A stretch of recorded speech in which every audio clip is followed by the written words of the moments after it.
Bukti kerajaan Aceh punya angkatan laut handal mengalahkan Portugis. Katanya Aceh punya pasukan yang sangat disegani pada masa lalu, yang mampu mengalahkan Portugis di Semenanjung Melayu, serta menaklukkan hampir seluruh Sumatera dan sebagian Malaysia. Lalu mana bukti kekuatan armada laut Aceh tersebut?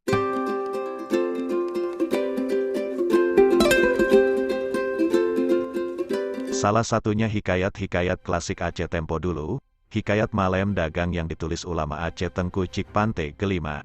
Isinya menceritakan tentang ekspansi kerajaan Aceh ke Semenanjung Melayu dengan armada Cakradonya. Hikayat ini sudah pernah diulas oleh penulis Belanda H.K.J. Cowan dalam buku The Hikayat Malem Dagang Aceh Heldendig, diterbitkan di Belanda oleh Uitgegeven door het Koninklijk Instituut voor de Talen en Volkenkunde van Nederland, tahun 1937. Tapi kemudian timbul pertanyaan susulan, sumber hikayat masih perlu diverifikasi, dan dibandingkan dengan sumber-sumber tertulis lainnya.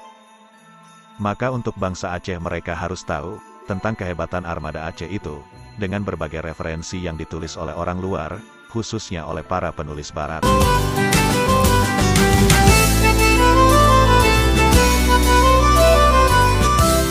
Hal ini harus kita tunjukkan kepada bangsa Aceh khususnya dan mereka yang ragu akan kehebatan Aceh tempo dulu, bahwa kehebatan armada Aceh pada masa lalu itu memang benar adanya. Kerajaan Aceh berhasil mempertegas eksistensinya di Selat Malaka, berhasil menunjukkan kepada dunia barat bahwa Aceh adalah penguasa di perairan pintu masuk ke Nusantara tersebut, sampai-sampai Portugis harus melarikan diri ke Goa.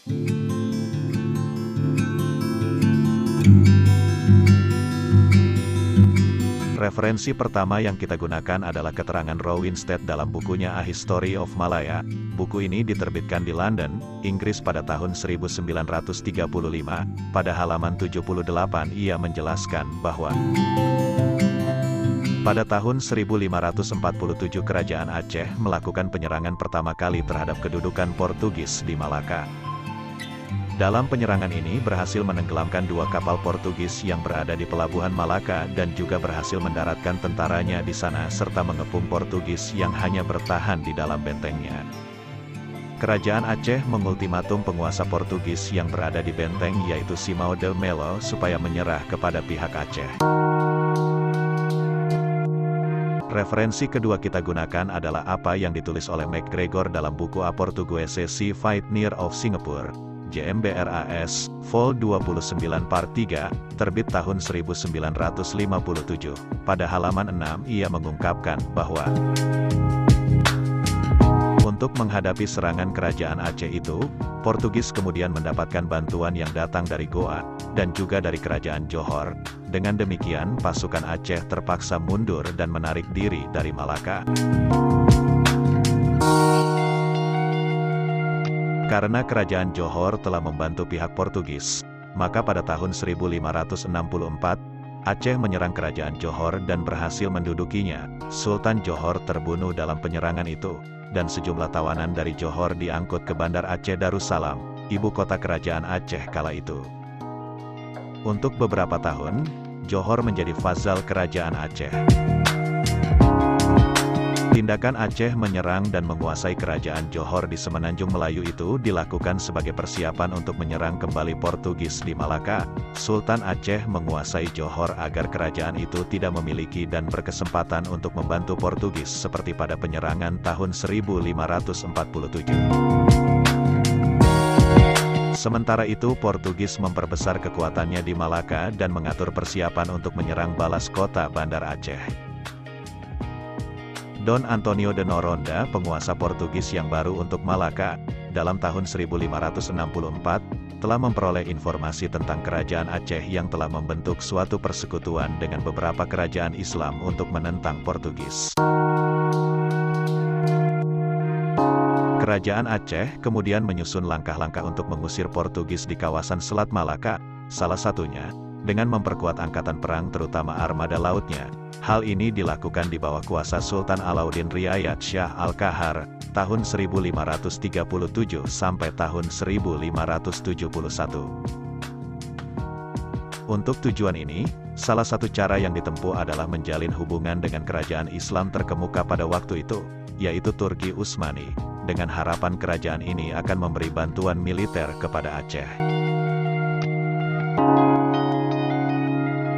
Referensi ketiga yang menggambarkan kekuatan armada Angkatan Laut Kerajaan Aceh yang kita pakai adalah tulisannya Arun Kumar Dasgupta dalam bukunya Aceh in Indonesian Trade and Politics, tahun 1600 sampai tahun 1641 diterbitkan oleh Cornell University tahun 1962. Pada halaman 108 buku itu Arun Kumar Dasgupta menjelaskan, armada Angkatan Laut Aceh memiliki kapal-kapal besar ukuran 60 hingga 70 ton, baik kapal dagang maupun kapal perang yang disebut galei. Kekuatan terpenting armada laut Kerajaan Aceh terletak pada kapal-kapal galei dan pasukan gajah yang dipunyai oleh Angkatan Daratnya.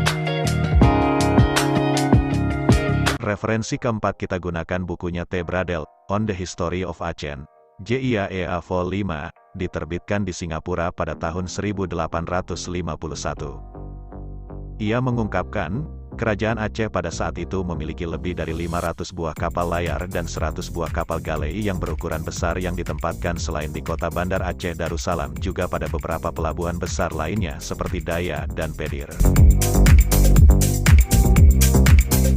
Kapal-kapal galei yang dimiliki Kerajaan Aceh dapat mengangkut 600 hingga 800 orang penumpang, dan di antara kapal-kapal itu ada yang besarnya melebihi dengan kapal-kapal yang dibangun di negara-negara Eropa pada masa itu.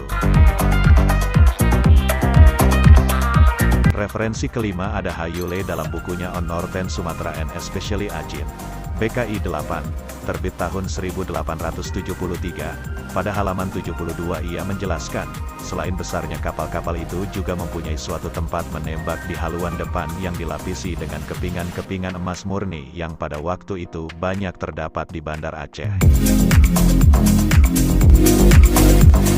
Armada Laut Kerajaan Aceh di Selat Malaka ketika menyerang Portugis. Referensi ke-6, mari kita lihat laporan perjalanan Augustin de Beaulieu ke Aceh, ditulis Jacob dalam buku Het La Milie en Kampong Leyen op Groot Aceh, diterbitkan di Leiden, Belanda, oleh penerbit E.J. Brill pada tahun 1894. Dalam laporan itu dijelaskan, gajah-gajah yang dimiliki Kerajaan Aceh merupakan kekuatan inti Angkatan Daratnya, dan sebagai benteng kota yang sesungguhnya, jumlah pasukan gajah pada masa kejayaan Kerajaan Aceh, sekitar 900 ekor.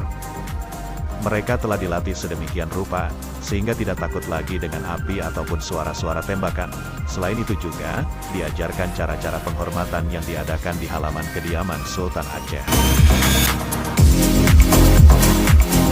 Sultan Aceh juga memiliki tentara khusus, sebagai pengawal istana, yang langsung berada di bawah perintahnya. Mereka sebenarnya pasukan berkuda, yang setiap saat mengadakan patroli, baik di sekeliling keraton maupun di dalam kota Bandar Aceh Darussalam.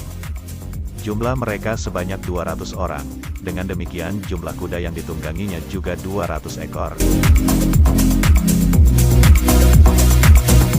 Menurut keterangan Augustin de Beaulieu, yang mengunjungi kota Bandar Aceh pada tahun 1621, di kota ini terdapat 2.000 pucuk meriam yang terdiri dari 1.200 pucuk meriam berkaliber sedang, dan 800 berkaliber besar, yang kesemuanya terbuat dari perunggu. Selanjutnya referensi ketujuh ada Aja Gerlah, dengan bukunya Achin and the Achinezen, terbitan 1873. Ia mengungkapkan, suatu hal yang sangat menguntungkan pasukan atau tentara Aceh pada waktu itu yaitu, didapatkannya sedemikian banyak belerang di Pulau Weh, yang terletak beberapa mil sebelah utara pantai Aceh dan pada sebuah gunung di dekat Pedir. Dengan adanya belerang ini, memudahkan tentara Aceh membuat bahan-bahan peledak atau mesiu-mesiu bagi meriam-meriamnya di kota Bandar Aceh. Jadi begitulah kehebatan armada Angkatan Laut Kerajaan Aceh pada masa lalu berdasarkan penuturan penulis Barat. Ini juga membantah anggapan kaum orientalis seperti penasehat pemerintah kolonial Belanda untuk urusan pribumi dan keagamaan, Christian Snoek Hurgronje, yang menyebutkan Aceh bahwa kejayaan Aceh pada masa lalu hanya cerita belaka.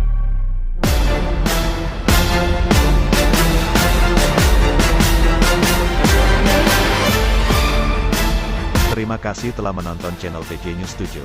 Jangan lupa dukung terus channel ini dan nantikan video terbaru lainnya dengan cara subscribe dan tekan tombol lonceng untuk mendapatkan update video terbaru dari kami. Semoga bermanfaat.